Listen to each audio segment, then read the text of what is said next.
Welcome back to another episode of Impossible Equals Impossible. Happy Wednesday, everyone. And man, I'm so excited for this conversation. It's been an insane past 2 days for me. I feel like I've been going on overdrive, but I have an incredible guest that we're gonna chat with tonight. A lot of you probably don't know who she is because I've been bringing a lot of incredible people that I've met across my professional communities onto LinkedIn. And I just wanted to talk about really Supermom. So good to see you. You will definitely love this conversation. And I just want to talk to everybody about if you're new here or whether you're coming back. This show, Impossible Equals Impossible, was really a show that I created along with my former co host, but Susanna Dawn.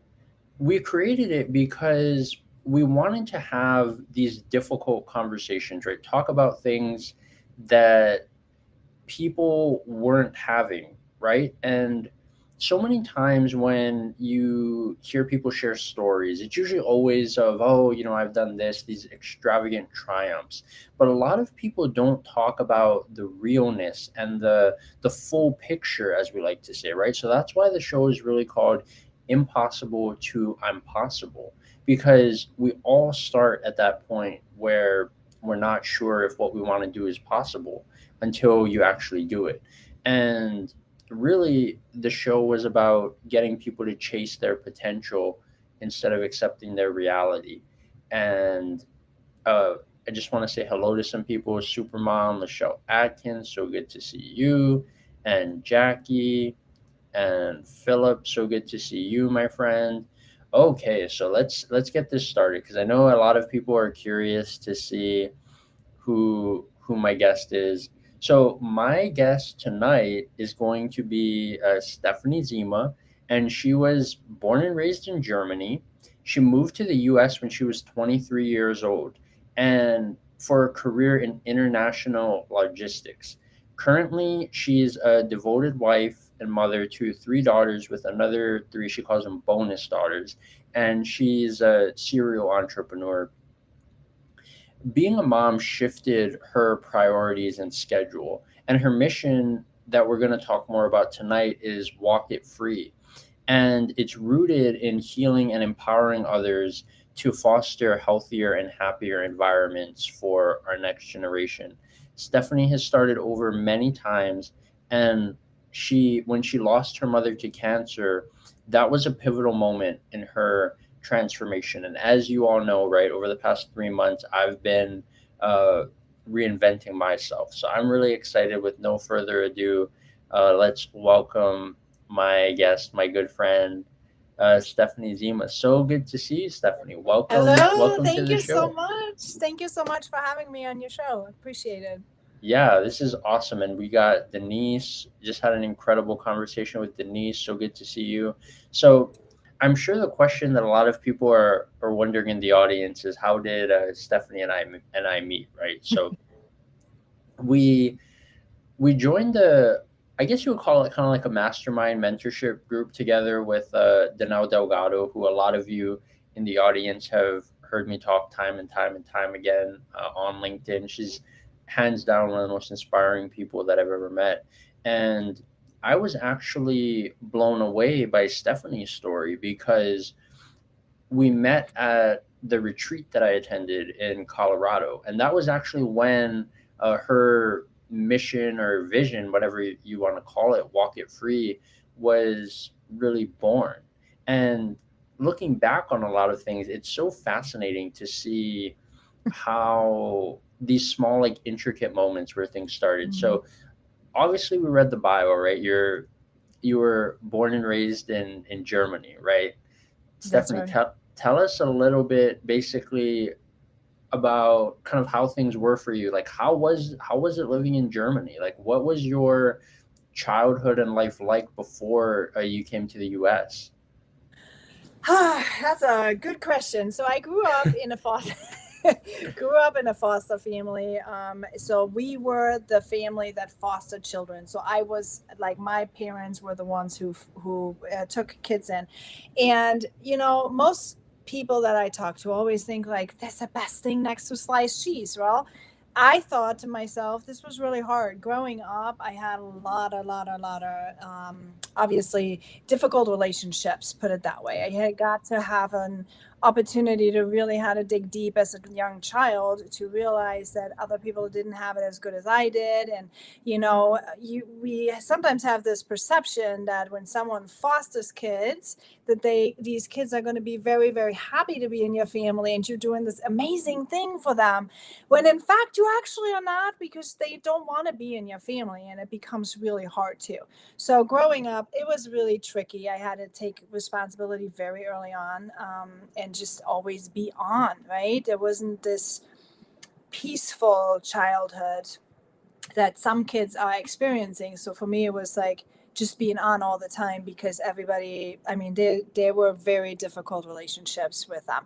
As I grew older, like when I was a kid, I thought this was worse, right? It was really bad. I didn't like it at all. Then I grew older and I'm like, wait, this is so fascinating, because now I can actually adjust to so many different people, because every 4 to 6 weeks, we would have a new set of kids sitting at the dinner table. It's like kind of almost insane, right? Yes, it was it. And so there were some relationships that they deepened over the time, and some were not. And looking back now, when we have our mentorships and we were talking about like sorting and getting to know people, and I had to do that as a child already. I had to really quickly learn and read people's emotions and read people's body language and kind of see, like, are you friend or are you, enemy? Like, which one are you, right? Yeah, really So figure yeah, it's out.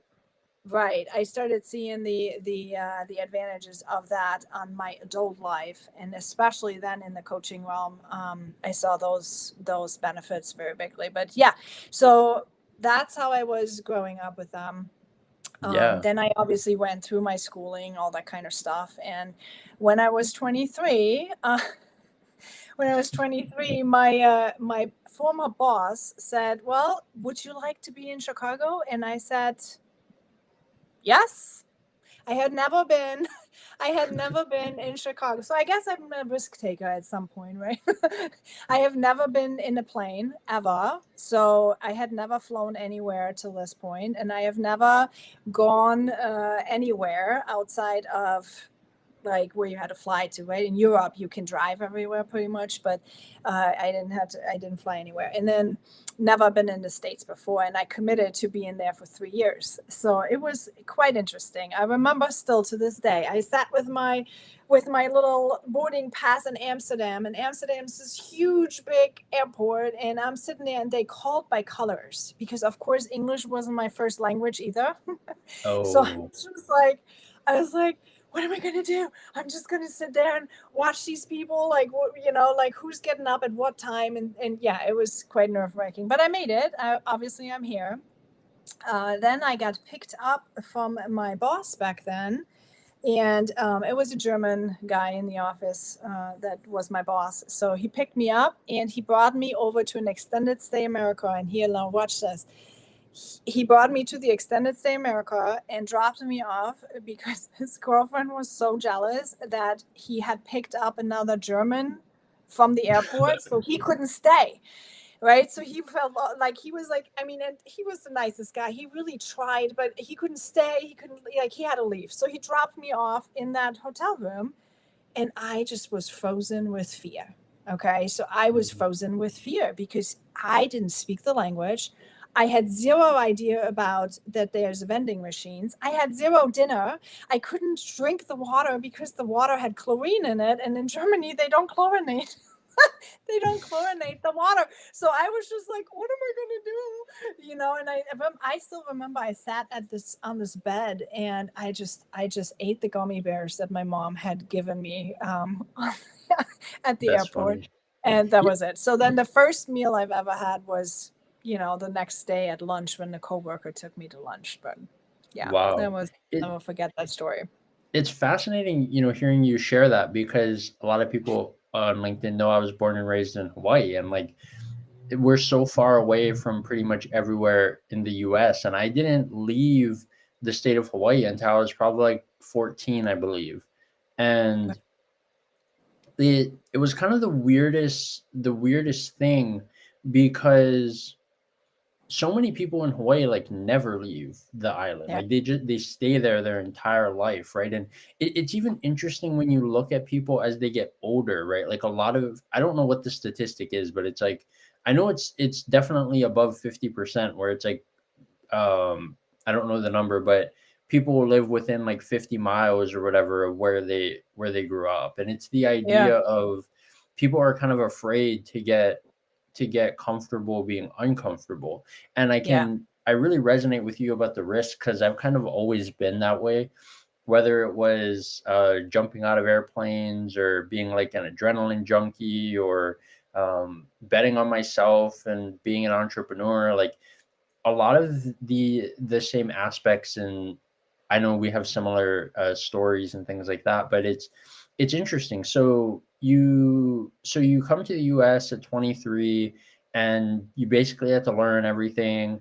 Yeah. And I know what's interesting too is you've had a really fascinating story about like family life, right? And how in the bio we talked about how you transitioned careers because you wanted to be a mom, Yeah. and the schedule and priorities didn't really align with what you were doing professionally. So you had Right. to really kind of reinvent yourself and do a different route. Tell us a little more about that story. So I loved the transportation industry. What it like was really suiting my character, right? Because I like fast pace, I like problem solving, I like things like always different, because that was my comfortable, right? That was my comfort zone. That's what I grew up. It was always different every single day. So that industry suited all of that. But it's an industry that wasn't really great for having kids, because you are I mean, everyone, if there's anybody in that industry, they know what I'm talking about. Like when the truck comes, right, and is that like delivering a project or something, you're not just going to go home. You're going to have to be there, and you have to make sure all these things are happening. But, when you have children and they're in daycare, you have to pick them up, right? So when I became a mom, I ended up uh, working from home for a while, and that was funny. I was one of the very first home offices before COVID hit and all that stuff, because I told my bosses back then I had to work from home. Like that was just how it had to be. And so that was like a challenging in itself, but again, it was easy to do. But yeah, eventually, I mean, obviously everybody wanted everybody back in the office, and I just felt like I felt there was something more that I should have done, right? So I Mm, kept at that time, I thought to myself, what job can I do that would benefit me, obviously with my entrepreneurial mindset too, and my fast pace, because I love my kids. I love them to death. Everyone who knows me knows I love my kids. But I get bored very easily, right? And when we are playing the same like games and Legos and Barbies and all mm, that kind of stuff, like eventually I felt like I needed more. And I always thought that there was some voice inside of me that said I had to make an impact somehow, right? mm, So I started looking into opening a daycare, right, from home business. So I thought, oh, maybe I can just open a daycare. And what I wanted to do originally was trying to figure out how to engage little children's minds better. And, so I was just trying to play with this. And I've always knew I had to help children.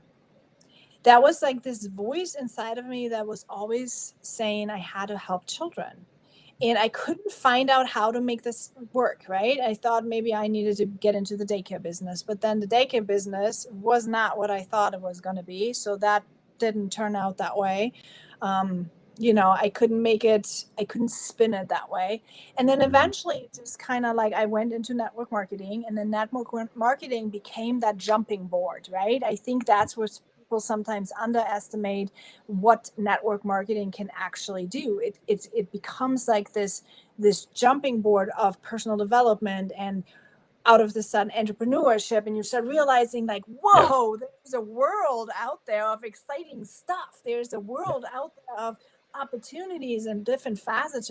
I mean, you be this little person, you don't realize what is all possible, right? And it fits with your show, like impossible. You think it's impossible to do something until you out of the sudden come in contact with something or someone, and it's like, woof, it's possible, right? So yeah, so Yeah. from that moment on, I was just like, I wasn't stopping. And this vision of and it's interesting too, because this vision was not refined. As you know, when we met, I wasn't I always knew I had to find and help children somehow, but my work wasn't with children, right? And so I was trying to figure out and play and try and pivot and do, and like always trying to figure out, where is the angle? How can I make this angle work? And yeah, it led to my mission. Now it led to the, like, Danelle actually clearly pointed out that network market. I don't know, were you there in Colorado when we were Yeah. sitting? Yeah. I was Yeah. like in front on the hot seat. Yeah. It was really clearly that well, health and wellness was not only the thing I was supposed to do in my company. I was supposed to do more. And yeah, that's how slowly but surely the Walk It Free movement got born. And now it's literally the angle, like, how do we help the children? We help the children through becoming the leader of our pack, women especially, right? Or parents in general, but women especially.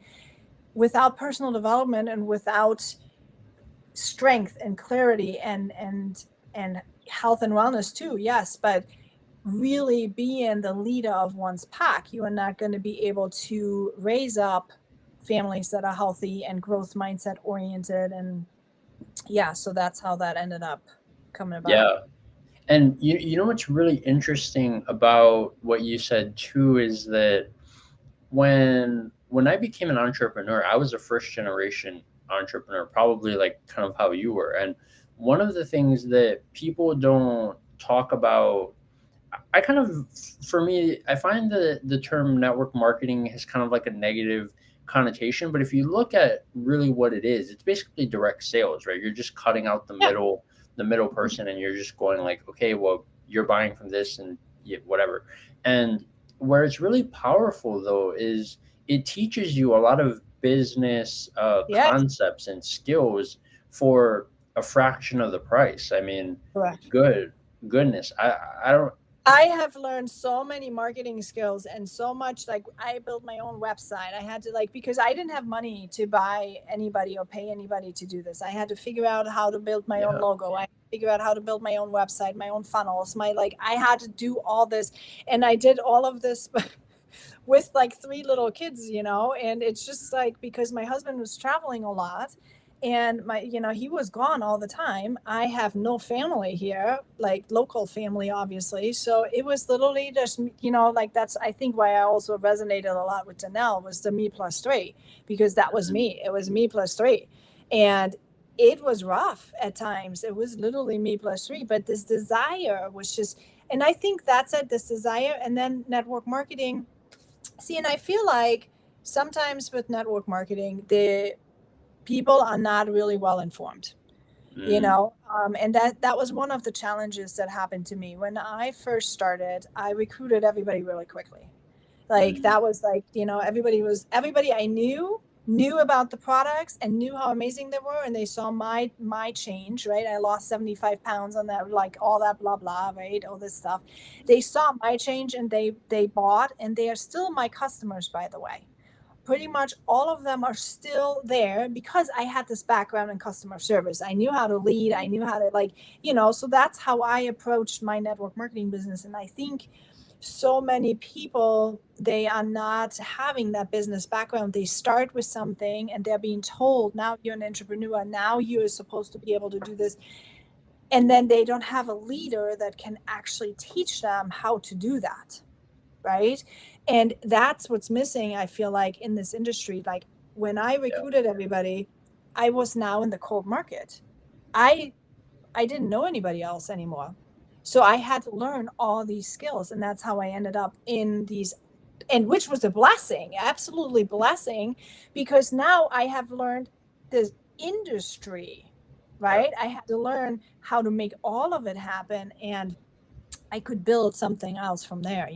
Was great. But yes, Yeah. definitely great jumping board for everybody, if not the opportunity itself. Yeah, for sure. And it's interesting too that you shared that, because it reminded me so much of my experience on LinkedIn. And Corinne, good to see you. And I love what she said here. She says you can't give what you don't first possess, and Yeah. that's so true. But it reminds me so much of my experience on LinkedIn, because I know a lot of people, it sounds crazy when they look at all I've been able to accomplish and the people that I've met and the things that I've done. But I've really only not only been on LinkedIn for a little over a year. A little over a year ago, I had no idea what LinkedIn even was, right? Right. So it's interesting because everything that I did was kind of from scratch. So it's nice that I get to bring on like people that I met, like you. We had Rita on a couple weeks ago, and Mhm. a lot of some friends in the audience, Supermom and Michelle. And I really get to kind of be the person for them that I kind of wish that I had, right? Like Yeah. I didn't have anybody to bring me onto the platform, That's or exactly, yeah. yeah, I think that's why you and I connect too. It's like we are like the people who want to be the people for like the people we didn't have before, right? yeah, And I want to go off that comment here from Corinne. You can't give what you don't have possessed first. It's so true. I agree. Because here's what happened. I did not know unconditional love until I had my children. mm, Our household was, I don't want to blame nobody, but it was just like paradigms, and people do the mm, best they can, right? And we all know yeah, there's difficult situations, home situations, and sometimes everyone was more important than the real children, and it was like a little hard situation there. right, So knowing unconditional love was only something I learned from my children. So what I wanted to be, not just for kids, but for people and women. And I started realizing that, especially when you become a mom and you're home with them out of the sudden, it's like this void. There's like this void of, what do I do now? Right. And that's what I had found myself in. Like, yes, we want to be this, but we also want to be this. And then all this judgment that comes with it, right? mm, When you think about it, yeah, there's all this judgment. Like, as a new mom, you're supposed to be doing this, and you have this, and you're being the mom, then you have the mom guilt, and then the other moms are like judging you for wanting to work, but you're supposed to be. I mean, it's just endless. It's endless. And when you look at it, where the healing part is in my brand here, right? The Walk It Free mm, Heal. This is where this comes from. And what you said, you wanted to be there for somebody else, and give them what you didn't have. That's exactly what I want to be for people now. It's because I didn't have it. I had to like work my way through this. And it's so important to heal that portion in oneself, to know who you are again as a person. yeah, What are your strong assets? What are your dreams? What are your desires? And I almost feel like when you become a mom, or when you're like, even if you have any kind of life transition, right? It doesn't have to be a mom. It can be grief. It can be loss of job. It mm, can be any kind. When you have any kind of life transition happening to you, it mm, can completely derail you as a person. yeah. No, yeah, And that's yeah, to powerful. be dealt with. Yeah. And what's interesting too, I always love when we bring on guests that love personal development, because everybody knows how much I love personal development. And I'm curious for you, Stephanie, because you've definitely been doing personal development a lot longer than I have. I've really only been doing it, I would say, to the extent of like mentors and professionals for probably going on 2 years now. I'm curious for you, who has been the most impactful person on your life, and what was the most valuable lesson that they taught you? You're going to be very, very surprised. It's actually Dr. Phil. Okay, I have to hear this story. So it's actually Dr. Phil, I have to say. I don't know if he was the most impactful, but he was one of them. So when I was back then in this transitional phase of becoming, like, I was the manager in my office, right? I had my own I also have a divorce in there somewhere. So before then I had my own brick and mortar company. There was a lot of stuff going on in my life, right, that I had to navigate through. But anyway, so I was all of that, and now I was the mom. And I was like, alone too with I love them really, like everybody knows. I love my kids so much, but that shift was really hard shift. And I had nobody to talk to about that because, yes, you have friends, but friends are busy, we all know. So what I ended up doing, I went back to my roots, right? Resources. What can I learn from resources? And I just happen to love a lot of stuff. Like I love learning. I love learning. So, what could I do? My resources was TV. So I saw always this Dr. Phil show, and I was like, Dr. Phil. So then I started looking up what books he had, and he had this one book. I think it's called Life Code. I forgot now. I think it's Life Code. And that was almost a coaching book. That was my very first exposure to coaching.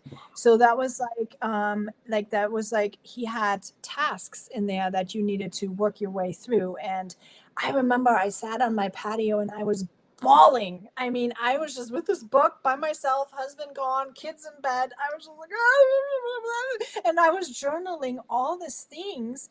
And through that, I just kept building on top of it.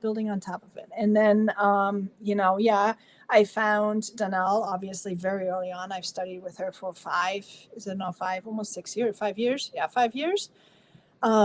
And so she's been obviously an incredible impact on my life. She kicked off the one thing I'll never forget. She said to me, and that's when I realized I needed to heal some of the old stuff. She said, take back what somebody stole from you. And that was where I was like, what did they steal from me? Like, what is missing here? Because one thing I knew, I was always a super hard worker. I was always the one who was like having literally the best work ethic, I would say.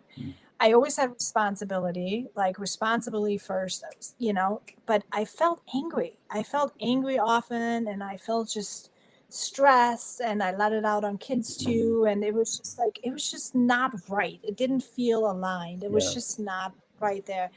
And so I kept working on this. What is it that they stole from me? And I should have caught on much earlier, because she always says, choose joy. Oh yeah, I choose joy, right? But it didn't resonate. I know, but it didn't resonate with me. And so then finally in one training, I was like, it's joy. They stole joy. They stole that childlike joy in me, and they didn't do this. I'm not blaming anybody. They didn't do this on purpose. It's not like my family was like, let me just steal this from her. That was not what they were doing. But it was because of my life circumstances, always having to be the good kid, always having to be the one who had to be responsible, always making sure nobody smoked at the windows and, all that stuff. And then naturally I fell into leadership roles, which then again, you're in that same characteristic. And so what I was missing was the joy, right? Yeah. That's what I was missing. So the connection part, right? So we healed some of that trauma that I had going on. Then the connection now, that was the next step in that journey, was really connecting with myself and others. And Danelle had said, Paul, I didn't tell you stories about that, but she had said, write down 100 things about yourself. Oh, she always says that. That's like one of the first things. It's like, write down 100 things, write down I forgot what she calls it. Isn't it like the power of 100 or something? Like you write down like 100 like contacts. Assets. Yeah, I think it's your assets, right? Your assets or something, what you're like, and attributes, assets, whatever it was. So I sat there and I'm like, I don't know nothing. Wow. And I broke down because I knew nothing. I could not write one down. Wow. And I'm a homework person, right? I mean, I'm the work ethic person. I'm the one who's always making it. And I sat there and I'm like, I can't do it. I don't know what's going on. I don't know nothing about me. And I broke down. I cried for probably felt like 2 days, but it was probably like 3 hours, Yeah. And then, so then I had to Google. I mean, that was like, I feel like almost like the lowest point of the lowest, realizing that I had completely lost myself. And I started Googling, what do people do for fun? Mm. What do people do for fun? I had no idea. I had no idea what anybody was doing for fun. And it just kept echoing, choose joy, choose joy. And, life transitions from Dr. Phil and all these things came back. And I'm like, but I know all these things, but I don't know me. Yeah. I know all the things, but I don't know me. So what I ended up doing is I started making a list of other people's hobbies and what other people like to do. And then I was like sitting with each one of those hobbies and things like, and I thought, would I like to do this? I just became curious. I was just like thinking to myself, maybe I would like to do this. Would I like to do this? I don't know. Maybe would I be afraid of it? Would I not be? I asked myself questions, right? And then I was sorting these activities of yes, no, maybe, right? It's kind of like in school, like when you date. Yeah. Like, would you like to go on a date? Yes, maybe, no. That was kind of like the same thing. I was dating my to-do list, so to speak. And so Yeah. that became my bucket list because I thought to myself, I have to just try these things because I've never tried those. Mm. Like yes, we traveled all over Europe. Yes, but it was not me traveling. It was me as a child tagging on my parents who was traveling. Yeah. I love that you made that point too, because that's one of the things that I always tell people. I have a cousin in Florida and she has two babies. I think one's gonna be oh, she must have just turned 3. Oh wow. She's getting older. And then her other one is gonna be, I think, 5 or 6 in December. And she was talking to me about, oh, I really want to take them to Hawaii. And I was like, well, if you're asking me, I would suggest to wait because Yeah. they're really not going to remember that experience. And Right. hearing you share really reminds me why I love storytelling so much and listening to other people's stories, because as you were sharing, I saw myself so much in your story. And before I get into it, I just want to say hello to my good friend, Amber Hollowell. So good to see you, my friend. She's in North Carolina. And Oh, I love North yeah, Carolina so you and Amber definitely should connect.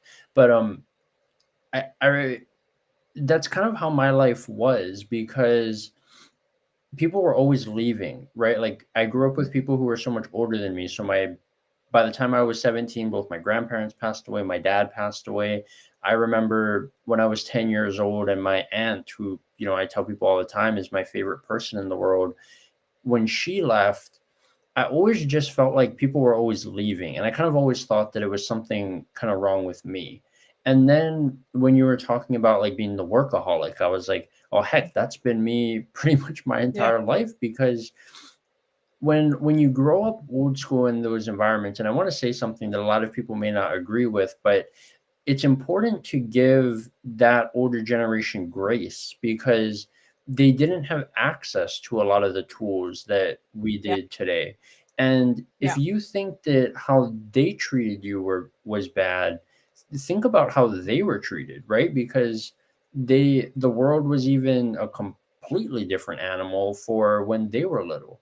And but I just remember feeling like so empty. I remember I went on this really weird kind of run when I was like 16 to maybe like 23, where I pretty much just would work, work, work, work, work. And it really wasn't until the past like 3 years where I really sat down and dealt with a lot of the emotions, a lot of the challenges that I was experiencing, and that I tried to bury so much. And it's really in that moment when you realize like, oh wow, like I really did a number on myself. And as much as people want to blame other people, at the end of the day, it really comes down to ourselves, right? There's a lot of things that we It can't always. there's a lot of Yeah. things that we can't control, but we're in control of two of the most important things, which is your thoughts and your actions. And I just love that you've been active, and I've gotten to see your movement kind of evolve. Really, right? Yeah. I was there when it kind of was birthed, and that's really what's the fascinating thing for me when you join a lot of these mentorships and masterminds is that you really get to see things go from like its infancy, and then you see it like come to life, and you're just like, wow, Right. that's so fascinating. And I know sometimes you think like things have to just like, oh, you have to be perfect and mm, boom, you have to do it right before you get started. And that's just not how it is. I mean, as you see with the story, right? Like you're right. It's like it evolved over, mm, to this message finally, right? yeah, And I want to tell you, I want to pick up on the thoughts and actions that you can change, and taking responsibility for sure, yeah, for sure. That is definitely like the moment things really changed for me was when I started taking self responsibility, accountability for myself, yeah, right? And understand also that I've learned about this thing called paradigm, mm, and I don't know if you ever heard about this, but it's like the inner belief system, and and the most fascinating part about it is the belief system that we are carrying is subconscious. It's it's like a computer program, and all the data that goes into it can be nonverbal. Okay, so if we, for example, have abandonment wounds, right? We feel like being left alone, or we are feeling not seen, or we having these thoughts of like we don't matter and we are not. Those are abandonment wounds often, and people are not aware that those are the case. Now, here's the thing: you look back on your childhood and you think to yourself, I wasn't abandoned. I had great parents, right? I had amazing parents, this and this, but why do I still feel like this? It can be as because these cues that are coming in are nonverbal. It can be as innocently as the baby 6 months old sitting in a playpen, and the mom is vacuuming and thinking to herself, how am I going to plan this vacation, or how am I going to do this? And the baby is trying to make eye contact with the mom, and the mom is busy in her own head and her own thoughts, like so many of us are, right? And the baby can make the assumption in that moment, I am not seen. I do not matter.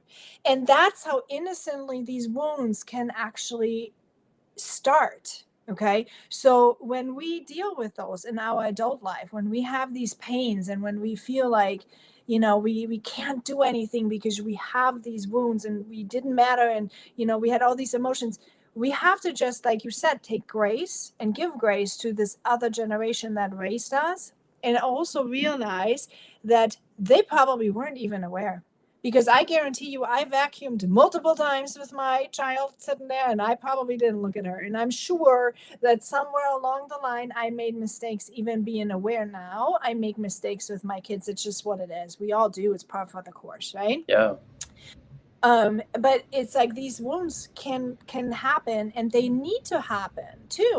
That's growth, right? They yeah, need to happen. It's kind of healthy to be able to grow through those. for sure. But yeah.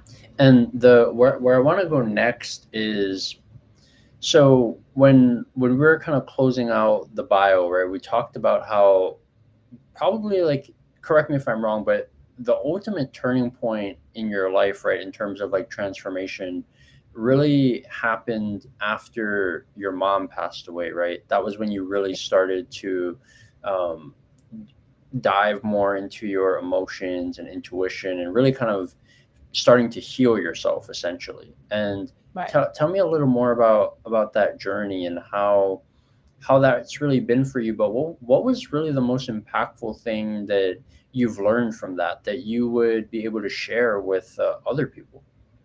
Yeah. So I always had intrinsic motivation, obviously, when it comes to the business. But when my mom had cancer, and it was literally coming out of nowhere, and it was stage 4 ovarian cancer. So she was here in November at some point. I forgot what the year was. So she was here in November for Thanksgiving, and I had looked at her and I thought to myself, she looks different a little bit. So I felt something was off. I felt she was like not as energetic as she normally Yeah. was. But I thought maybe she gets older too, like I wasn't worried so much. I thought like, okay. And then so weird. I've always had some kind of intuition. I'm an empath, I've always had intuition. I can read people very well. But when I dropped them at the airport, I thought to myself, I will never see you again. And Wow. it shook me to the core because I had no idea what was going on. And I just looked at her and I thought, I just will never see you again. And I walked away. I was like really upset. And like they went home and stuff. And obviously I did see her again. But it was like that next phone call I had was, I have cancer and it's bad. Wow. And so then that following year, every 3 months, I just flew back and forth Mm. to just kind of be there and help out, as much as I could. And then out of the sudden October, I think it was in October, I had her on FaceTime and she looked at me and she said something. I can't really remember what she said. She said something like, my dad, your dad, he is lying. And my dad was screaming in the background. And I was just like, something is not right. Something is not right. Something in this relationship is not right. Something with the whole situation is not right. And I thought to myself, okay, I gotta go. And obviously, I couldn't just leave my children for longer periods of time. So I told my husband, I'm sorry. I hope you understand. I will go back to Germany with the kids. I took 2 days, booked my flight with me and my 3 kids. I, lucky, bless Amazon. Everybody can think about Amazon what they want, but for me, it was fabulous because it was in COVID times, and I didn't want to burden anybody with me coming there. So I ordered everything I could from Amazon, had it delivered straight to the house in Germany, packed my 3 children, went 7 suitcases, 4 backpacks, 4 carry-ons, three Oh, children geez. and me, and we went to Germany and basically moved into my parents' house in the upstairs, for 6 months. Wow. So I booked it for 6 months out because I knew it was going to take some time. And Wow. yes, so lucky it was COVID times. So I homeschooled my children during that time, and it was a big pivotal moment, right? It was big Mm. pivoting of Yeah. everybody's life. I mean, I uprooted my children for 6 months, but again, for them, it was also a blessing. So I kind of tried to tell myself this was amazing, Yeah, football. they got to at least meet their grandparents and spend time with them, because Yeah, uh, that was something that I really didn't realize until I got older, was that there's so many people that don't even get to meet their grandparents. And a yeah, lot of people on LinkedIn know that I say it all the time, but for me, my grandparents really were the greatest cheat code that I didn't know that I had, because yeah, a lot of things that they talked about, and the old school values, and the way that they went about things is what's worked for me my entire life. And I was right. just like, but it's weird, right? Because we really don't value and appreciate things until it's gone. And then Yes, because we just take it for granted, right? Like, oh, right. this person will be around, or oh, I'm not going to listen today, I can always come back tomorrow. And then when that doesn't happen, that's Yeah, really where a lot of people, the resentment, the regret, and all these things kind of pile on. And I'm curious for you, because your kids, and this might not be something that you probably really won't find out until they get a little older, maybe, but for me, one of the hardest parts of my life, I remember I was like 14 and 17 when both my grandma and grandpa passed away. And my grandma's the last, honestly, 3 to 4 years of her life for her were just miserable. She was in Mhm. and out of the hospital. She was going for blood transfusions pretty much every day. When they put her on hospice, we basically kind of watched her um, suffer and deteriorate, for going on like 2 years. And for me, that was something that was really hard to go through, right? And I guess that's why I've always felt kind of disconnected from reality, because my life's been accelerated, right? Right. And I'm curious, and like I said, you probably won't notice it until they get older, but it'll be really interesting to see what effect Oh, that had on your kids. I mean, good that they they got to had meet to, their they had, grandparents. yes, they just alone, I can already tell you, it had a huge impact because not only did they see, so, they saw me caring for my mom, right? But they also realized the hardship a little bit because obviously cancer in the end, it's really rough. Lots of like, stuff going on there. And my mom also, and this is where it kicks into it, it was like she had a lot of regrets. She had a Yeah, lot of regrets, right? And which I wasn't aware of originally. I was not aware that she had that many regrets until it was time to die, basically, right? And yeah, walking this, and my kids were right there, right there with me because they had to wow, be.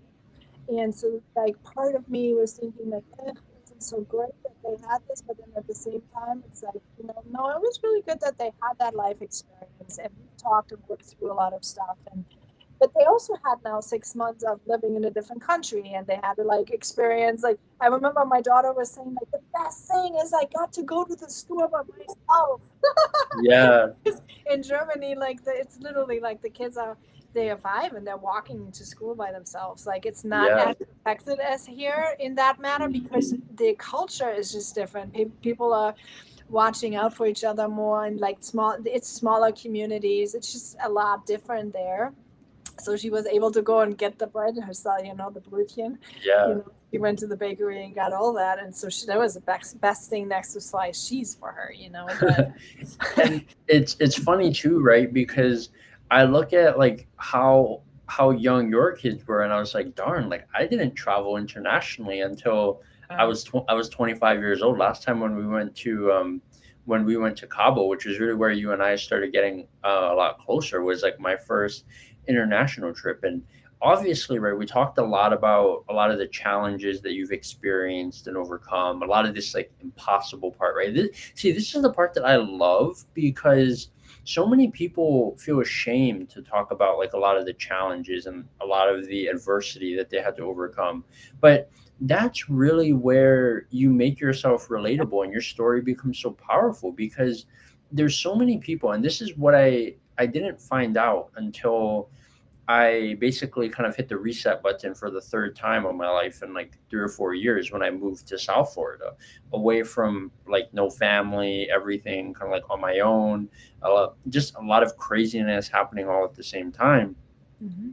Is that everybody's really going through a lot of the same things, right? Like sometimes I think we all forget that we all went through this whole COVID thing, right, for Yeah. 3 years, I and know it's already it, almost like nobody ever talks about it anymore. right, it's like that in and of itself is gonna connect all of us together for the rest of our lives. And it's so interesting to me how a lot of the things that people are so afraid to talk about, everybody else is either experiencing or they've experienced. And the Yeah. difference is that some have the courage to talk about it and some don't. So I love that we really unpacked this, and man, you give Mhm. so much value. Like I learned so much about your story that I didn't know. That Dr. Phil thing, it just Oh, cracked and me this up. is this is like a smidge only. I mean, there's like, For give me sure. another hour and Yeah, we can you talk about definitely it. have to write a book. But let's talk about they always Good say, right, idea, Paul.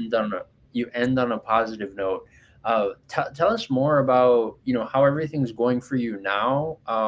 What really is Walk It Free? Because I know we did kind of like a real brief version, but tell everybody like what is Walk Yeah. It Free? What are you doing? How can they connect with you, support you, and yeah, Yeah, so basically what it ended up like, to finish that story with my mom. So what I realized was there was just so much pain, right? So much pain. And that's what came Level Up, right? That's where the last piece of Level Up came in, because for me, because I thought to myself, like, no, I will not die like this. I've seen her and she had so much pain, and I'm like, I will not die like this, nor will I want to have my children go through this. So I started to say, no, that's it. The old paradigm is there. We've got to heal it. We got to connect with ourselves, and then we got to go on into what we want to do, right? We want to find that joy back. We want we want to like get, this belly laughing, this really just like joyfully laughing. I've got it back now, but it took a long time. So here's what I did. Okay, so my mom died, and then to just give one more bad situation, my dad and I estranged as well after this whole thing happened. So it was a little long story, but yeah, actually my brother and my dad, we all estranged. So that happened out of a reason, and I took a conscious break. Whether or not that relationship will change later on, I don't know. But for now, I had to take a break and step away from it because I was like choosing me. I was choosing my health journey. And it was the hardest thing, I'll tell you, to make that decision because now I was standing all by myself. But they say sometimes you have to go back into the dark room, right? You have to go into the dark room and you have to do some healing even more there, and you have to figure out who you are. And that's exactly what I did. I went into the dark room all by myself and started figuring out. And so that year after my mom passed, Cabo was one of the trips. And I just traveled the entire, I went to South Carolina. I went like with my kids alone, and I left my husband alone at home. And I said, it's just going to be me, because I had to prove to myself that I could make a home anywhere and that I can do things by myself. I've had been, so people pleasing all these years that I needed to break free. Right? I needed to walk it free. I needed to say, you know what? This is where my assets are. This is where my joy is. This is what I like to do. This is what I not like to do. This is what I want to do. Like, yeah, let's go. Right? And that's what I did. I did the whole year, travel. And I remember Cabo. Remember how nervous I was of going to that airport? I was just like, oh my gosh, I've never been in Mexico. My husband would always say, like, don't go to Mexico. That, he's in customs. Oh yeah. So he gets all the terrorism, all the cartel and all that type of stuff. Yeah. But he was terrified of me going to Mexico, and I always wanted to go. It was on my bucket list. So when I went there, I was so terrified of Cabo airport. And then I walked out of that plane. I'm like, where's the airport? Like, because I totally had not realized how much experience I already had, right? Going through Amsterdam and going through like all these things. I thought Cabo was like, but it wasn't, right? So well, and to be fair to the airport, it's in Mexico, it's so tiny. Like, but you have to experience these things. So sometimes you have to just say yes to the fear and walk through and realize, like, totally, you nailed this. You can do this, right? Yeah. And that's basically what I proven to myself within that year. To just say yes, even though I was afraid, and just walking it and figuring out. And I learned so powerful that people are resources to me. And in that case, is resources not to give me, but to connect me, right? And to connect me with other people. And that's why I love you so much with what you're doing here, because that's what it's all about, is like learning from other people's experiences, hearing them, and realizing that you can maybe do it. Right? It's possible for you to do it. And then out of the sudden, you have skills that you never thought you're going to have. Now, you asked, like, how is this like tying up and what do I do? So I am a transformation coach, because I was trying my bestest for all these years to figure out, I have so much knowledge in all these different areas. How can I combine this? And everybody told me you have to niche down and you have to do small things. And I was like, no, I don't, and I can't, and I will not. I am all of this. Like, I am all of this. I can do all the things. I have, why would I have to comprise, why would I have to make it small? Right? Why do I have to make it small? I don't. So I said, you know what? I'm going to create this movement. I am the transformation coach, and I have now, and I just started this Facebook group where we are like, I'm just teaching in there. People can come in and be part of it. They can see. I'm going to talk about health and wellness, some of that. I'm talking about relationships and reinvention, rediscovery, life transitions, grief, all of the, I just keep teaching in there. It's all free.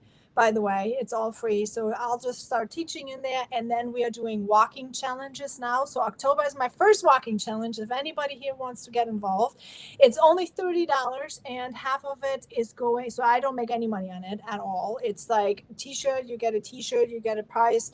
And then the rest is going to cancer, to a cancer fund with my church, because that's where giving back, I had learned, giving back to others and serving others is where the true happiness comes in, right? Yes, we can make money. Obviously, everybody has to make money you have to live, right? You have to eat, Yeah, you have to do for this. sure. But what I found was what brought me my joy back, like where was my joy, was always helping others, right? And letting other people partake in what I had learned. I feel like that was where the real purpose was Yeah, coming.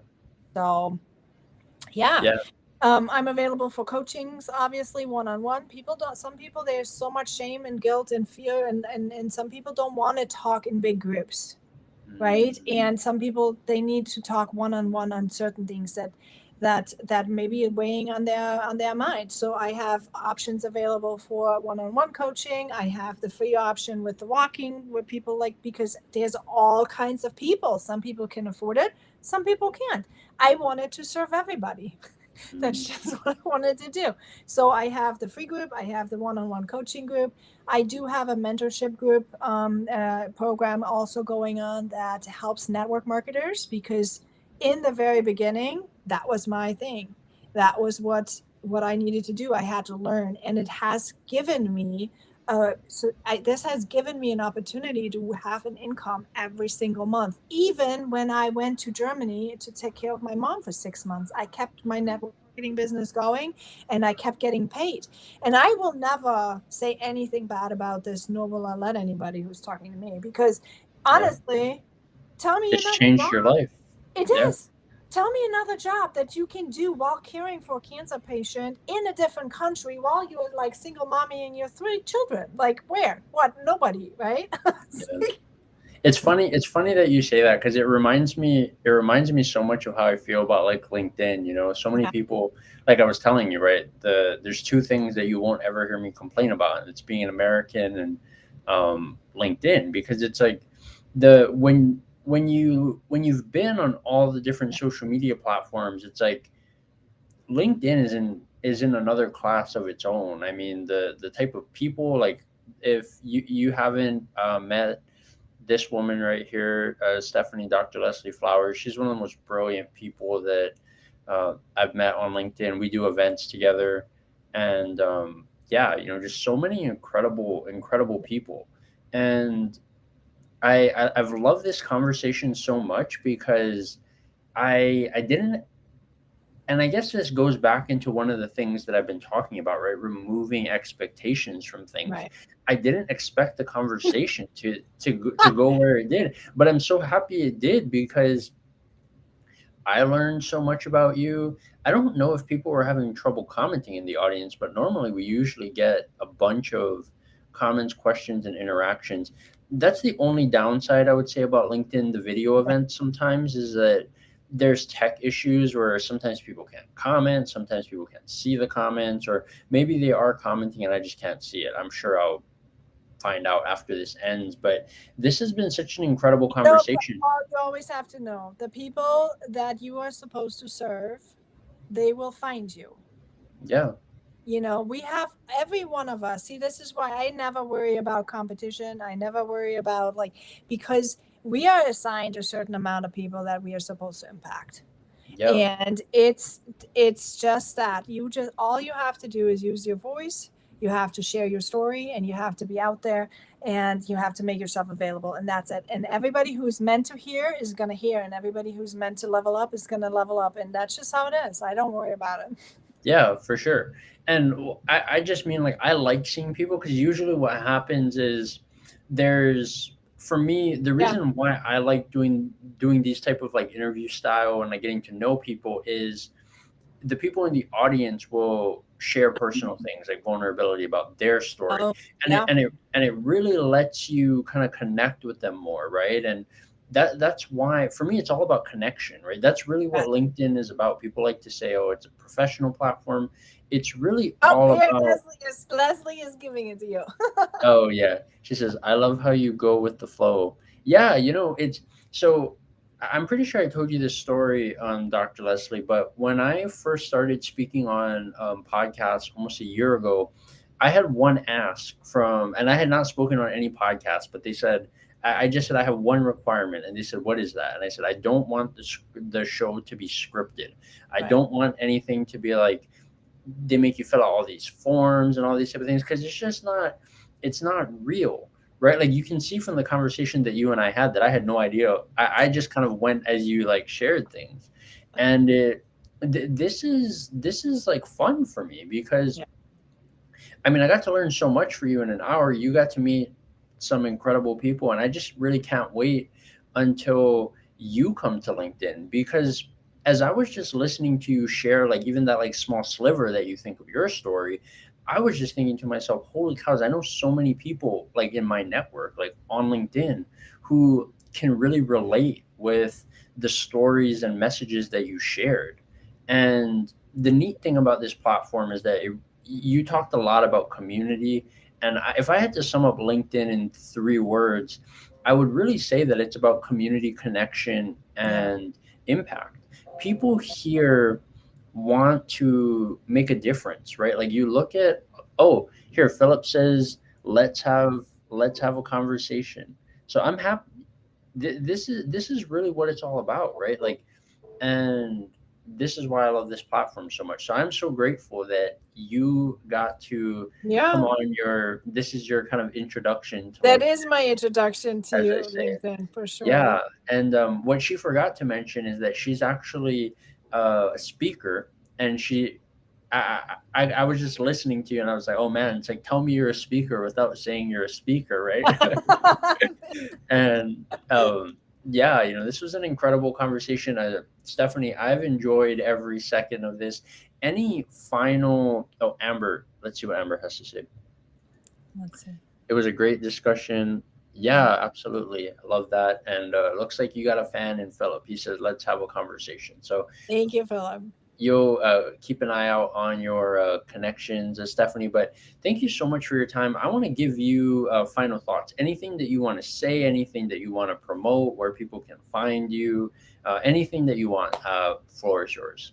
Yeah, so I am basically, if you want to connect with me, I'm everywhere: TikTok, Facebook, Instagram, Threads, Twitter, not so much anymore. I am on LinkedIn too, so you can find me here. But yes, so what I want to leave you all with is like, no matter where you are on your journey, start.